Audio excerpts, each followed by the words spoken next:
حضرت ہنا و حضرت عیشا یہ دو بہنیں تھیں، اور جو ہنا تھی یہ عمران کی زوجہ تھی، اور عیشا جو تھی وہ حضرت زکریا کی زوجہ تھی، یہ دونوں سگی بہنیں تھیں۔ اور حضرت ہنا نے لوگوں کو دیکھا کہ لوگ بیت المقدس یعنی فلسطین کے اندر جو قبلہ اول ہے، مسجد اقصیٰ ہے، جس پر پچھلے عرصے میں بڑی بمباری ہو رہی تھی، مسلمانوں سے چھینا جا رہا تھا، ہمارا قبلہ اول ہے، تو وہاں لوگ اللہ کے گھر کی صفائی کیا کرتے تھے۔ 27 علماء کرام تھے، اس وقت کے عالم دین تھے جو وہاں صفائی کیا کرتے تھے۔ تو کہتے ہیں یہ اللہ کا گھر ہے، تو اللہ بڑے لوگوں سے یہ بڑے کام لیتا ہے۔ دیکھیے بیت اللہ ہے تو اس کا جب کام لیا تو ابراہیم خلیل اللہ اور اسماعیل ذبیح اللہ دونوں اللہ کے اولو العزم رسولوں میں سے ہیں، شان والے نبی ہیں اللہ کے، تو اللہ ان سے کام لے رہا ہے۔ تو علماء کرام فرماتے ہیں اللہ اپنے گھروں کے کام بھی بڑے لوگوں سے لیتا ہے۔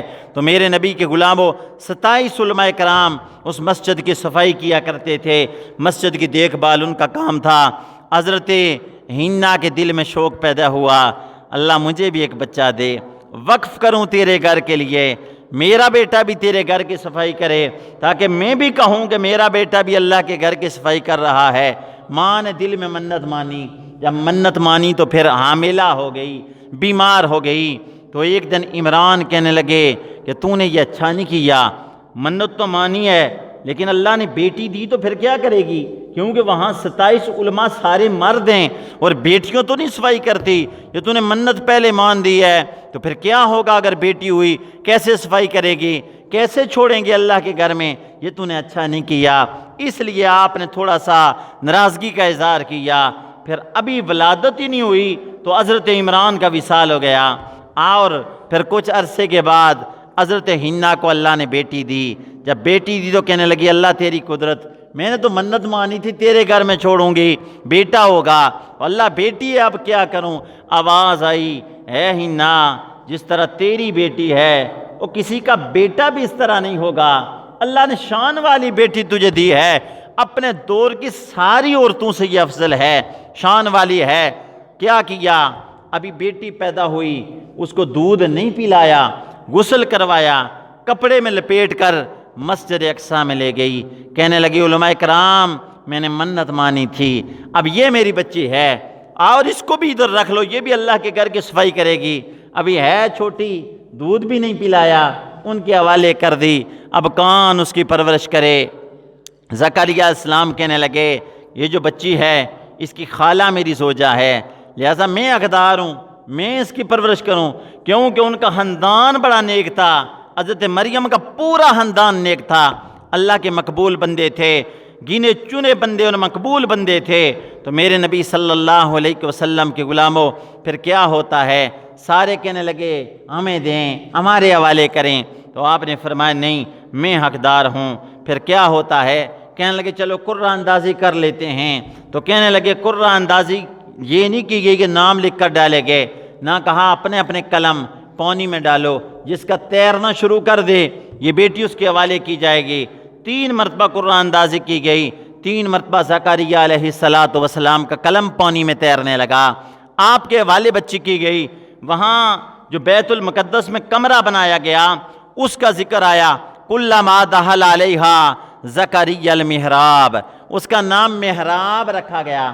آج تو یہ محراب ہے نا، لیکن یہ بنا امام جلال الدین سیوطی فرماتے ہیں عمر بن عبدالعزیز کے دور میں، بعض نے کہا عمر فاروق کے دور میں، بعض نے کہا عمر بن عبدالعزیز کے دور میں۔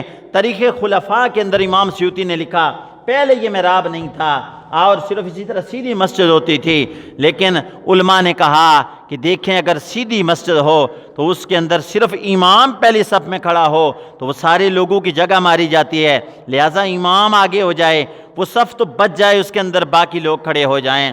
تو اس کا بھی مسئلہ ہے، اگر امام کھڑا ہوتا ہے اور یہ مسجد کا باہر والا بیرونی حصہ شمار ہوتا ہے، اگر اس کا دایاں پاؤں پیچھے نہیں ہے محراب سے پیچھے تو پھر نماز نہیں ہوتی، پھر کسی کی نماز نہیں ہوتی۔ لہذا جو اس مسئلے پر جائے عالم ہونا چاہیے تاکہ اس کو پتہ ہو کہ کس طرح قدم رکھنا ہے، دایاں اس کا پیر محراب سے تھوڑا پیچھے ہونا چاہیے، اور جب مسجد کے باہر مصلی بچھایا جائے تو اس کے اندر علماء کہتے ہیں 1-2 فٹ مسلے اور چٹائی کے اندر وقفہ رکھا جائے تاکہ پتہ چلے کہ جگہ جدا ہے، لیکن جب محراب میں ہو تو جوڑ کر بچھایا جائے مسلح چٹائی کے ساتھ تاکہ پتہ چلے کہ جڑی ہوئی جگہ ہے۔ یہ مسائل ہیں۔ تو میرے نبی صلی اللہ علیہ وسلم کے غلاموں زکریا علیہ السلام کے حوالے کی گئی۔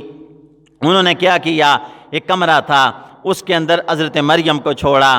نماز پڑھنے کے بعد حضرت مریم کے کمرے میں گئے تو اللہ کا قرآن کہتا ہے کلما دخل علیہا زکریا المحراب وجد عندہا رزقا۔ حضرت زکریا علیہ السلام اس جگہ پہنچے جو ان کی نماز کی جگہ تھی۔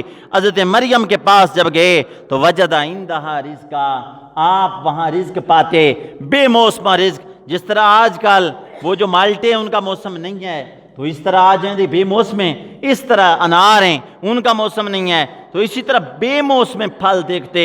تو زکریا السلام کی بڑی عمر ہو گئی، بہت زیادہ عمر ہو گئی، تو کہنے لگے قال یا مریم انا لکی ھذا، مریم یہ کیا ہے، پھل کیسے ہیں، یہ کیا ہے؟ تو انہوں نے کہا قالت ہوا من عند اللہ، یہ اللہ کی طرف سے آیا ہے۔ تو میرے نبی کے غلاموں زکریا السلام ادھر ہی کھڑے ہیں اور دیکھا کہ مریم کے حجرے میں بے موسم پھل پڑے ہیں، اور مریم اللہ کی ولیہ ہیں۔ عورت نبی نہیں ہو سکتی، عورت اللہ کی ولی ہوتی ہے۔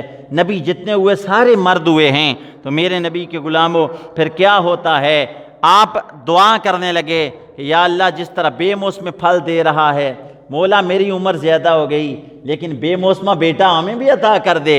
ادھر دعا کر رہے ہیں جہاں مریم کا حجرہ ہے، اور وہ مریم کے حجرے میں کیونکہ اللہ کی ولیہ ہے، اور ولیہ کے پاس کھڑے ہو کر جو دعا کرے ان کی دعا قبول ہوتی ہے۔ آج لوگ کہتے ہیں دربار پر کیوں جاتے ہو اور کیا کرتے ہو، یہاں کیا مقصد ہے؟ یہاں بتایا کرو کہ اللہ کا قرآن کہتا ہے، اور دعا بھی ولیہ کے حجرے میں، عام بندے نے نہیں، اللہ کے نبی نے مانگی جن کی ہر دعا قبول ہے، لیکن ولیہ کے حجرے میں اللہ کے نبی دعا کر رہے ہیں یا اللہ ہمیں بھی ایک بیٹا عطا کر دے۔ وہاں جب دعا کی تو اللہ کے نبی کی دعا بھی قبول ہو گئی۔ تو کہتے ہیں کہ آپ کی زوجہ جو عائشہ تھی نا، انہوں نے کیا دیکھا، ایک دن پرندہ اپنے بچے کے منہ میں دانے دے رہا ہے تو آپ کا دل بھی تڑپ گیا، یا اللہ یہ اولاد کا پیار ہے، اولاد ہمیں بھی دینا، ہم اس سے پیار کریں، انہیں پروان چڑھائیں، گھر کی رونقیں بنیں۔ وہ کہتے ہیں سیانے لوگ کہ گھر کے اندر اولاد ہو تو کیوں نہ وہ ایک چھوٹی سی جھونپڑی ہو، کچی کلی ہو، وہ آباد ہوتی ہے کیونکہ بچہ اس کے اندر ہے، اور بڑی کیوں نہ کوٹھی ہو لیکن بچہ نہ ہو تو پھر کوٹھیوں والے بھی اکثر روتے رہتے ہیں۔